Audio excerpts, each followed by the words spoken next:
Welcome again to another episode of the Crotchety Old Men podcast. Hey, I'm Gary Smith, one of the co-hosts. Joining me today is our host, our main man, George Crumley. What up, though, George? What up, though? Smitty, how you doing? Hey, man, I'm doing all I can and the easy ones twice. You know me. I know that's right. Always trying to double a buck. Okay.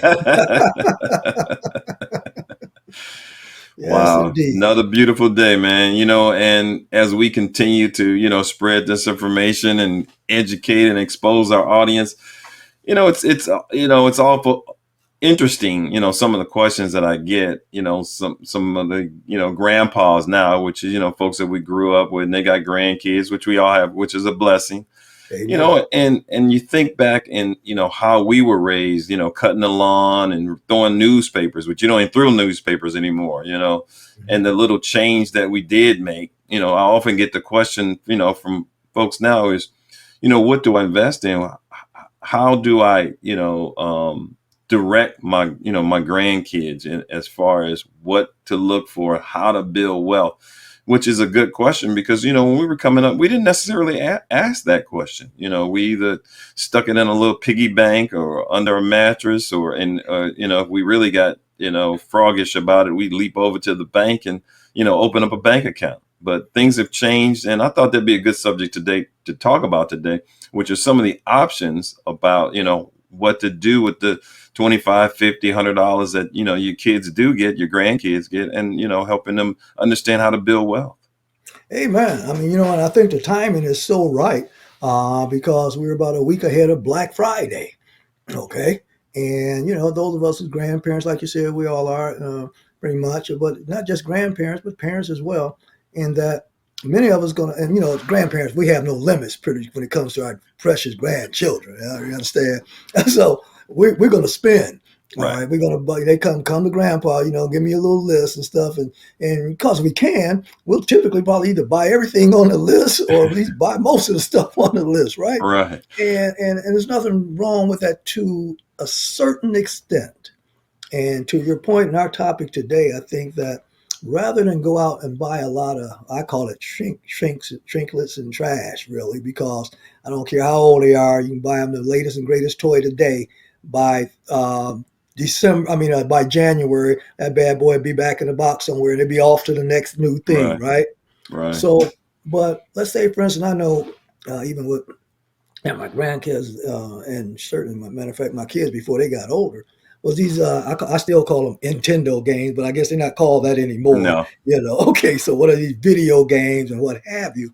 But my point is that those bad boys are expensive. Oh I yeah. mean, you're spending Very much. three, four, $500 for those bad boys. And I'm thinking, all right, how much more profitable and proficient would it be to take that same amount of money that you're going to buy a gift, not just use video as example, I don't care what it is that's on that list, and you take that money and you open that child up an account or a custodial account or something or a stock account and George, you talk often about these various alternative and traditional investments and things of that nature. How about taking that and either put it into an investment of some type of mutual fund or a REIT or what have you, or buying the stock of that video maker? Okay. And so, and with the dollar cost averaging that we talk about, all right, so you got the Christmas coming, every child has a birthday coming, and and those type of instances and stuff where we just automatically buy them things. Well, Hmm. instead of buying them things and being a consumer, get them on that investment track and show them where their money is going, and then show them the growth and what's going on and stuff like that, and they'll learn as they grow. I mean, and that you're hitting the nail on the head. And I look at my grandson. He was probably what, number 9. So I've got a bunch of grandkids, and we went through that Amen. whole stage of buying gifts, and you got the grandparents on this side and that side, and you got the parents, and you got some aunts and uncles buying. So we end up with a lot of different presents. So now my thing is, I'm going to allow. I know they're going to get certain presents from certain people. So mine is just what account you want me to put this in. I mean, we're gonna get you an account established with either Robinhood or Fidelity or E-Trade, Charles Schwab, one of these companies that do fractional shares, because everybody talking about, well, I need to have a certain amount of money to open an account. Well, actually, you don't. No, you don't. It's like you said, as far as age concerned, it's called a custodial account. You can go online and look it up, and basically, it's where the parent is actually the owner, but then the child is able to go in and do whatever they want as far as buys and sales of stock, and things of that nature. So, that's where you want to start. And, like I said, fortunately with, our grandson, we kind of used him as a test. We started him off probably when he was about 13, 14 years old. Now he's in, and we basically said, like you say, buy the stuff that you think it would value. Is it Apple? Is you got an Apple phone? Then buy Apple stock. You want to buy a Nintendo game? Buy Nintendo stock. And that's pretty much what he did. Now he's in college and he's calling me and he's saying, Papa, I just bought some crypto. I said, what did you buy? I want to know what you bought. So he gave me the name of it. And what did I do? I went out and turned and bought $25 worth. I said, hey, why not? But it's about the mindset. Right. We've got to get the next generation thinking about investing. When we were coming up, it was, go to school, get a good education, therefore you'll get a good job. The way the world is going today, it's not always about that good job. Okay. You've got to find other ways, multiple streams of income, and you've got to start early. They're teaching kids a lot of things in school, but you got the responsibility to teach them a lot of things at home. And that's how to start early in saving money, growing money, and therefore setting yourself on the right path so that once you become, an adult, you've got a basis. You Yeah. got something to start with. Absolutely, George. I'm sitting here thinking in terms of that good job syndrome. Recently in the news, General Motors laid off thousands of people. White collar jobs, so called good jobs. That's the ones where the people, I want a six-figure job. All right, they're done. All right. And other major companies, whether it's Yahoo, Google, you name them, the federal government's looking to cut 3 million of those good jobs. And the average employee is making about $100,000 a year. I don't knock that, the good job syndrome, you're there for a while. But if you're fortunate enough to be in one of those good jobs, it's never too late to start putting some of that money away into things just like what we're talking about. Add more to your 401k, do some other investments outside of your 401k, direct investments and things like that. Educate yourself. The key to success is keep educating yourself. Instead of reading the sports section, read the financial sections. All right. But more importantly, going back to our youth, you know, find out and talking more to our kids. What do kids really like? I mean, you got all these different age brackets. I mean, from 0 to 5, they don't know what they like. So in a situation like that, you just go and set them up with an account. Whether it's an insurance policy that's growing at a good rate and things of that nature, you can investigate those. We've talked about this before on this podcast about one of the best investments you could ever create is a life insurance policy, one that is growing, whether it's variable, it has some type of annuity component to it. From 0 to 5, I highly recommend that. From 5 to 10, start looking at what's the biggest thing for kids in that bracket, that age bracket. Now you can help them by, instead of buying the toy, invest into the toy manufacturer. Okay. And so now, and they're of the age and say, hey, you know what? Not only do you own one of these little gadgets, whatever, but you own a piece of the company. You know what that means? And now you're educating them on what does it really mean? Because we all know that when you buy a share of stock, you own a piece of that company. All right. And so now, if they're owning a piece of that company and they get the chance to see it when it comes in, and you can sit down with them and look and show them what a report looks like, they'll be able to see the dividends they earned that quarter.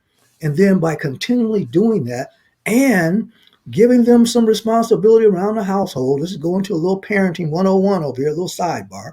All right. Give those kids something to do. All right, you may get $1, $1.50, whatever the price is, to taking out the trash on time, cleaning up the room, or whatever it is to do. They have some chores. Now they're taking that money, and to your point, George, we didn't know anything about investment, so we put it under the mattress and the sock. We wait to buy some baseball cards, or as soon as we get a chance to buy some bubble gum or some candy or whatever. Well, now they can take their little allowance money and start thinking about where they're going to invest it themselves. And then from that bracket from there, because I think we said it earlier, teach a child in the way they should go, and they won't stray far from it. So now when they get in their teen years, I've seen parents, man, spend thousands of dollars for a send off for somebody that's going from kindergarten to first grade. I hear you. I hear you. Thousands Or just a birthday. a birthday.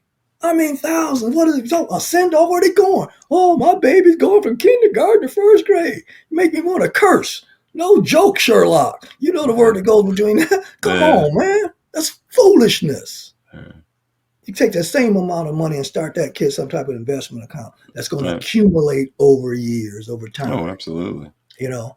And then we won't be concerned about whatever administration comes into the White House. It won't matter. The only thing that matters is what goes on in your house. And so what we have to do in our own houses is plan for prosperity. Because if you don't plan for prosperity, you'll never reach it. Yeah, I mean, absolutely right. I mean, let's talk about mindset. Can you Yes. imagine your mindset if you graduate from college with say 20, 25, $30,000 that you've accumulated, from that age of 12 up into the age of 25, and you do go out and search for a job. But here again, the mindset that you have when you get on that job, that you're not so dependent on that job, so that if you're working with somebody that, you just don't like them, because, before we've always been in the position that, well, I got to keep this job because, I got to pay the rent and I got to do this because we don't have a fallback. But now you've created your own fallback and you've created your own sense of security. So it's a whole different mindset. I'm not saying you can go into a job and, and act an ass, but what I'm saying is you can go in a job with confidence, Right. knowing your ability to do your job. And if you're challenged, which we're often challenged on jobs, we can stand up for ourselves and show them, hey, look, these are my morals and this is how I do things. And if that's not the way it should go, then maybe I need to look for another job somewhere else. It's my choice and not you telling me you need to look for another job. But I think that's a mindset that you can create, once you establish yourself, that it's not always about the finances. It's about me being happy, me being able to provide for myself, and if I have a family, for them also. But you got to start early. Right. And you got to give yourself a chance. Participate in your own rescue is a term I always like to use. And that mindset starts from the top. It starts from the parents. All right. So you may have missed it when you were coming up, but don't let your child miss it. Don't Right. let your grandchildren miss it. Right. If you change your mindset and put that into them, their mindset will already be set. All right. So they're going to grow. And in the next 18 to 20 years, I mean, come on. If you have the mindset yourself of investing and putting aside some money and putting it so that money makes more money, compounded interest. Again, and it's an old saying that, heck, if you don't understand, those who understand interest earns it. Those who don't, pay it. All right. And so you have to adapt that mindset of not being a consumer all the time. And so we can employ that into our kids and our grandkids, starting them off. Okay.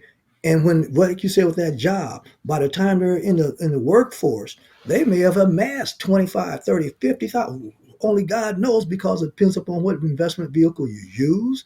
But even that, you have enough time to go through the ups and downs of the economy and overcome all those type of things. And with dollar cost averaging, by the time that child is either in college or out of college, and they go to that job and they find that they don't like that job for whatever reason, now they have a nest egg to go out and start their own business or go out and buy their own business because they have some money.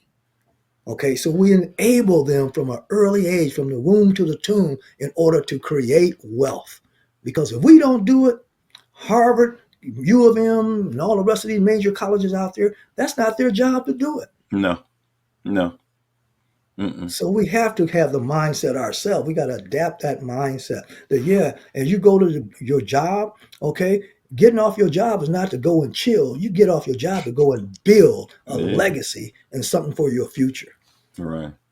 There's a book out here, and I think the name of it is "What Would the Rockefellers Do." It's basically a book that talks about how they built wealth and how they built their legacy. And basically, the bottom line is it's through life insurance. Mhm. It's they bought these whole life policies on their children, and with that, they grow. They become their own banker, and they continue to replicate that process through through generations.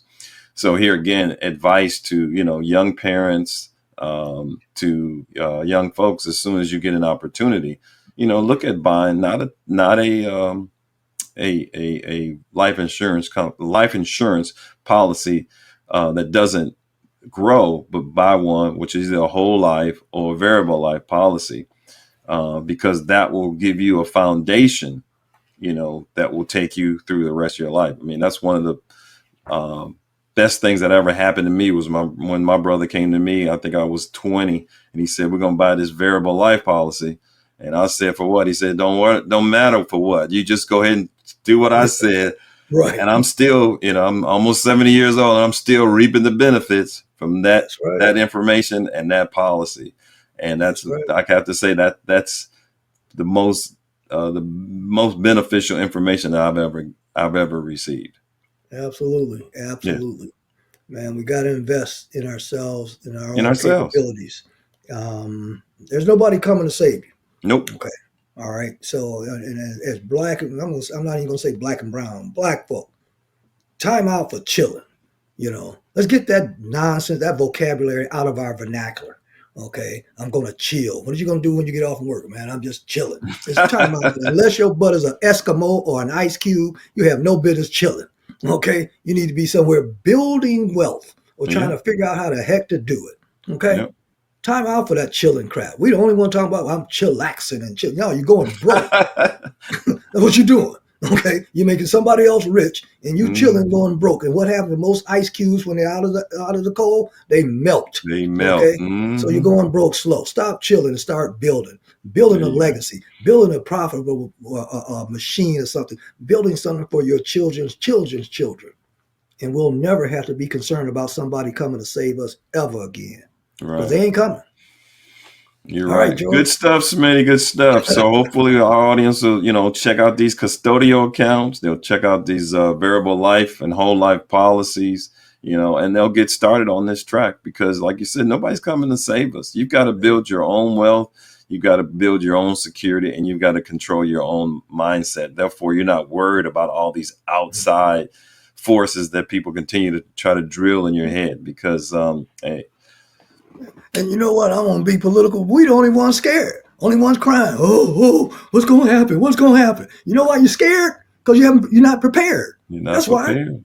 That's why you're scared. Oh man, there's a new administration, man. I'm gonna pack up and go there for hell. You can't even go to Belle Isle. Talking about you're gonna move to another country. Cause shut up with that nonsense. Get prepared. Get Okay, and stop prepared. waiting on the government to take care of you. Let me stop before I get a political announcement here. So the quote for the day. So now you know where I stand on that. But no, we got to do for self. And that's the only way wealth is not given, is created. And we have the capabilities, we have the competence, we have the capacity. What we have to do is be committed. Okay? Be committed. All right. Instead of buying that beer, go buy you some stock in the Budweiser, whoever the heck that sell beer or whatever. You know what I'm talking about, you guys. Oh yeah, I So mean, I agree. I mean, it kind of hurts me that we become so needy. What you gonna yeah. do for me? Attitude to me. Oh Lord. That's putting us in a position of it's not a positive thing. If I have to search out what somebody's gonna do for me, Yeah. if I can't do for myself, then I'm not doing the right things. So That's hopefully we can get out of that mindset with some of the information that we've passed on. So, right. hey, Amen. we don't want All to right. keep beating this drum. So, what you That's got it. today to take us All on right. with, Smitty? What kind of words of wisdom? Man, I just turned my book of knowledge, and this is a quote by Emerson. It says, "No young man can be cheated out of an honorable career in life unless he cheats himself." I know that's right.